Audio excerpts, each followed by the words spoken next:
Hello friends, எல்லோருக்கும் வணக்கம். Welcome to Young Investor channel. So first of all எல்லாத்துக்குமே happy Easter. So இந்த happy Easter எல்லாத்துக்குமே எல்லாருமே மோஸ்ட்லி சர்ச்சஸ்க்கெல்லாம் போய் செலிப்ரேட் பண்ணுவாங்க. விடிய காலம் 4 o'clock போவாங்க. ஸோ எல்லாருக்குமே ஹாப்பி ஈஸ்டர். ஸோ அது மட்டும் இல்லாமல் 3 பேங்க்ஸோட ரிசல்ட்ஸ், HDFC பேங்க் பெரிய பேங்க், ICICI பேங்க், அது போக எஸ் பேங்க், இதோட ரிசல்ட்ஸ் இருந்துச்சு. ஸோ டிஸ்கஸ் பண்ணிடலாம். First HDFC bank Q4 results. Net profit ஒரு 7% இன்க்ரீஸ் ஆயிருக்குன்னு சொல்கிறாங்க. அது போக டிவிடெண்டும் ஒரு 22 ரூபா கொடுக்குறாங்க. ஃபஸ்ட்டு நெட் ப்ராஃபிட் 17,616 கோடி நெட் ப்ராஃபிட் பண்ணியிருக்காங்க. எக்ஸ்பெக்ட் பண்ணதை விட ஜாஸ்தியாக தான் வந்திருக்கு net profit. Quarter on quarter பேஸில் 5.3%, இயர் ஆனர் பேஸில் 6.7% இன்க்ரீஸ் ஆயிருக்கு.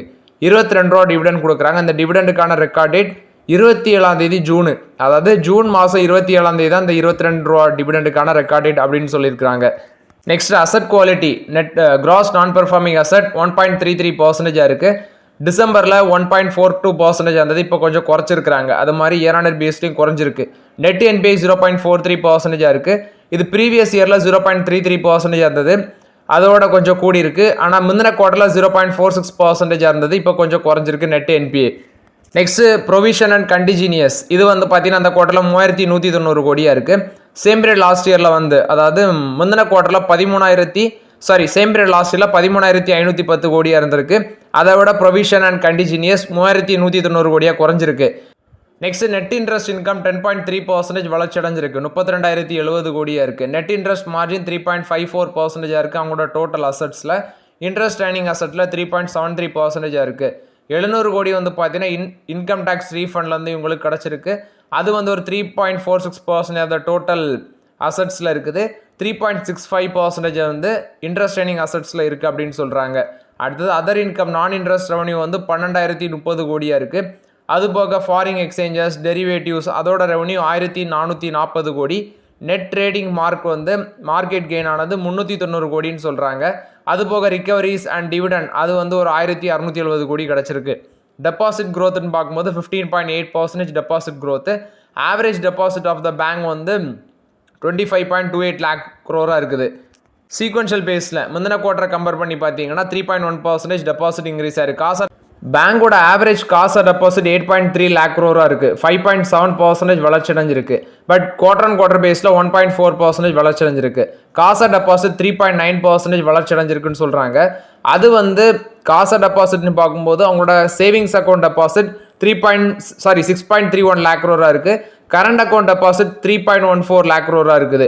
டைம் டெபாசிட் 17.70 lakh crore இருக்குது. 20.3% வளர்ச்சி அடைஞ்சிருக்கு. காசா டெபாசிட் 34.8% அவங்களோட டோட்டல் டெபாசிட்ல காம்ப்ரமைஸ் ஆகுது. Advances, cross advances 26.44 lakh crore இருக்குதுன்னு சொல்றாங்க. அது 5.4% வளர்ச்சி அடைஞ்சிருக்கு.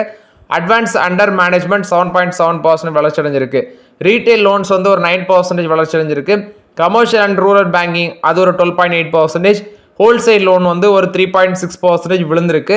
ஓவர்சீஸ் அட்வான்சஸ் அது 1.7% அவங்களோட டோட்டல் அட்வான்ஸுக்கு கான்ஸ்டியூட் பண்ணியிருக்கு.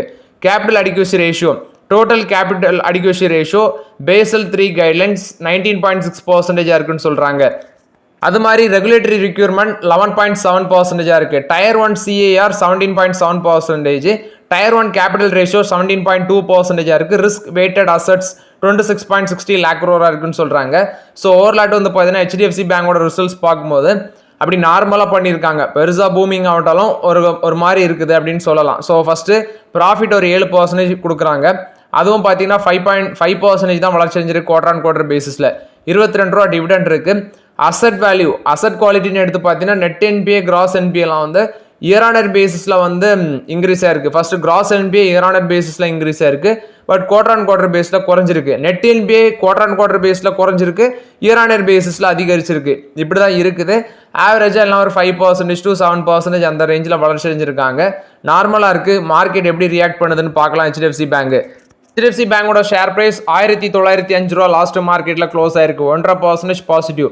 ஸோ இந்த ரிசல்ட்ஸ் பேஸ் பண்ணி தான் 52 ஹை இந்த பேங்க் டச் பண்ணிச்சு ரீசெண்டாட்டு.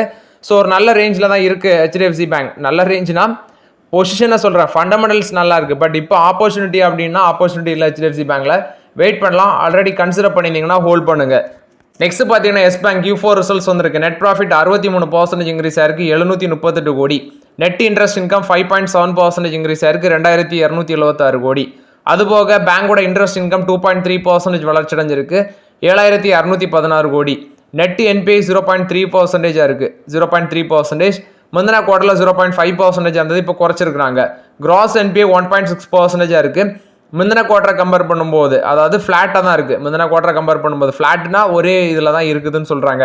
ப்ரொவிஷன் 318.1 crores இருக்குது, 23% சீக்வன்ஷியல் பேசிஸில் இன்க்ரீஸ் ஆயிருக்கு. அட்வான்சஸ் 8.1% இன்க்ரீஸ் ஆயிருக்கு, 2.46 lakh crore. டெபாசிட் புக் வந்து 6.8% வளர்ச்சி அடைஞ்சிருக்கு. நெக்ஸ்ட் நெட் இன்ட்ரெஸ்ட் மார்ஜின் 2.5% இருக்குன்னு சொல்கிறாங்க. அது போக அவங்களோட டோட்டல் பேலன்ஸ் ஷீட் 4.4% இயர் பேஸில் இன்க்ரீஸ் ஆயிருக்கு. காசா ரேஷியோ 34.3% இருக்குன்னு சொல்கிறாங்க. குவார்டர் ஆன் குவார்டர் பேஸில் பார்க்கும்போது, அதாவது சேம் பீரியட் லாஸ்ட் இயரில் வந்து 30.9% இருந்திருக்கு. முந்தின குவார்டரில் 33.1% இருக்குது, இப்போ 34.3% இருக்குது. கிராஸ் ஸ்லிப்பேஜஸ் 1223 கோடியாக இருக்குது, 2%. அவங்களோட அட்வான்சஸில் இது 2% இருக்குது. எஸ் பேங்கோட ரிசல்ட்ஸ் பார்த்தீங்கன்னா ப்ராஃபிட், நெட் இன்ட்ரெஸ்ட் இன்கம் இதெல்லாமே வளர்ச்சியடைஞ்சிருக்கு. அது மாதிரி நான் பெர்ஃபார்மிங் அசட்ஸ், நெட் என்பிஐ இதெல்லாமே குறைஞ்சிருக்கு. ஐ திங்க் நெட் என்பிஐ ஃப்ளாட்டாக இருக்குது, ரிமைனிங் கிராஸ் என்பிஐ எல்லாம் குறைச்சிருக்கிறாங்க, எல்லாமே ஓகே. ஆனால் எங்கே பிரச்சனை வந்திருக்கு அப்படின்னா ப்ரொவிஷனில் அடி வாங்கியிருக்குது. ப்ரொவிஷன் 32.5% ட்ராப் ஆயிருக்கு, 318 கோடியாக இருக்குன்னு சொல்கிறாங்க. நெக்ஸ்ட்டு இதில் வந்து பார்த்தீங்கன்னா நான் சொன்ன மாதிரி ப்ராஃபிட், ரெவன்யூ, இன்ட்ரெஸ்ட் இன்கம் எல்லாம் ஓகே. பிரச்சனை என்னன்னா அந்த ஷேர் ப்ரைஸ் மேலே போகுமா மேலே போகாதாங்கிறது $1 million கொஸ்டின். நான் 22 ரூபாய்க்கு வாங்கினேன், இன்னும் அது வந்து பார்த்தீங்கன்னா அந்த ரேஞ்சிலே தான். இப்போ 18 ரூபாவில் இருக்குது மார்க்கெட்டில், 18 ரூபா சம்திங்கில் இருக்குதுன்னு நினைக்கிறேன். அந்த ஷேர் வந்து மேலே போகுதா போகாதாங்கிறதே ஒரு பெரிய கேள்வியாக இருக்குது. ஏன்னா இப்போ State Bank of India, Yes பேங்க்கில் ஒரு குறிப்பிட்ட ஸ்டேக்கை வச்சுருக்கிறாங்க.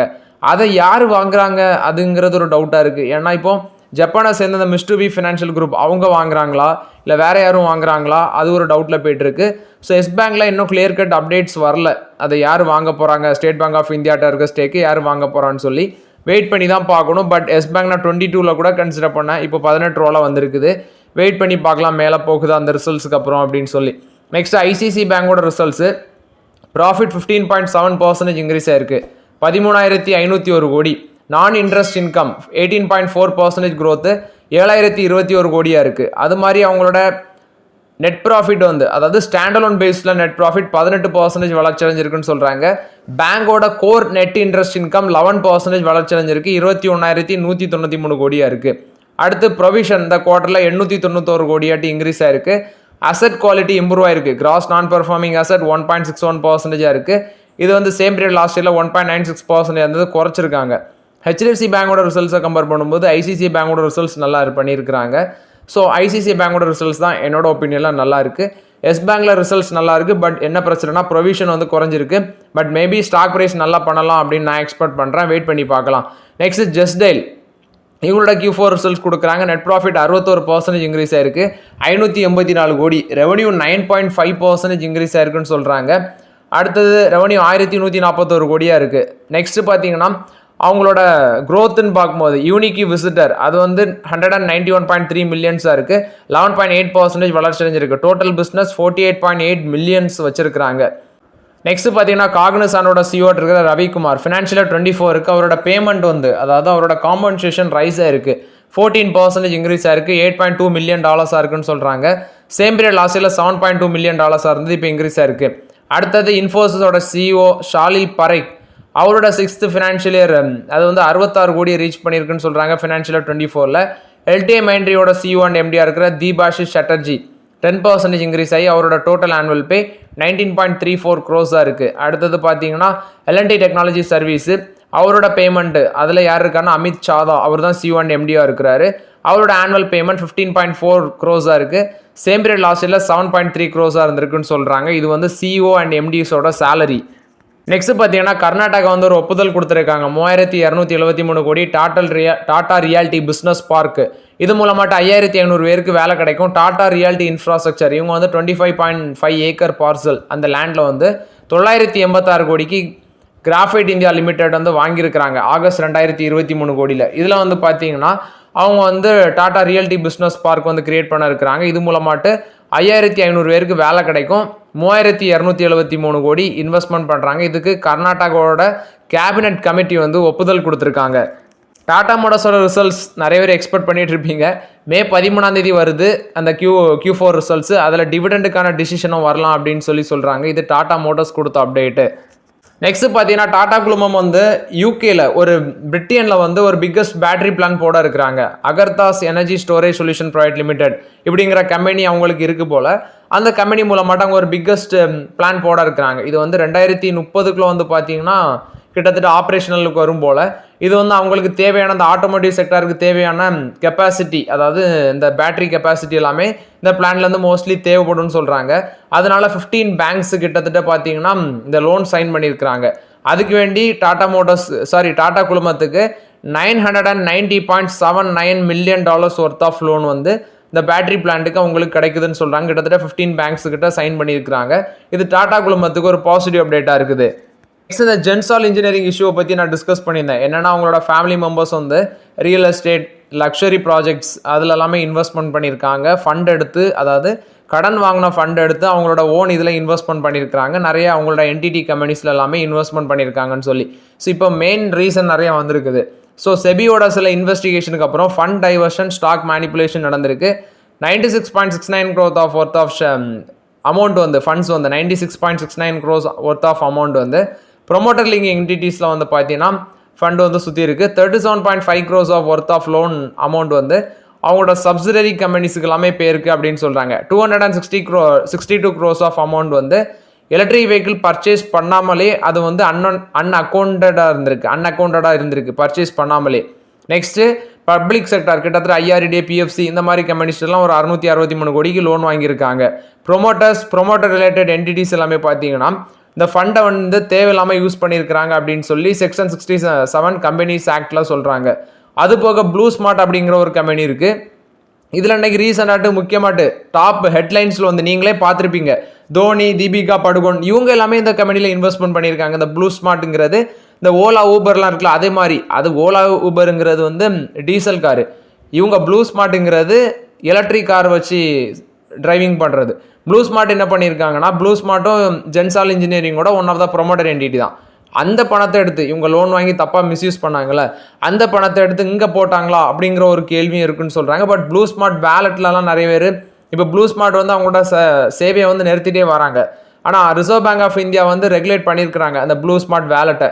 ஸோ அந்த பணம் எல்லாம், அதாவது ப்ளூ ஸ்மார்ட் வேலெட்டில் பணம் போட்டிருப்பாங்க, அது எல்லாமே சேஃப்னு தான் சொல்கிறாங்க. அஸ்வீர் குரோவர் அப்படிங்கிற ஒருத்தர் இருக்கிறாரு.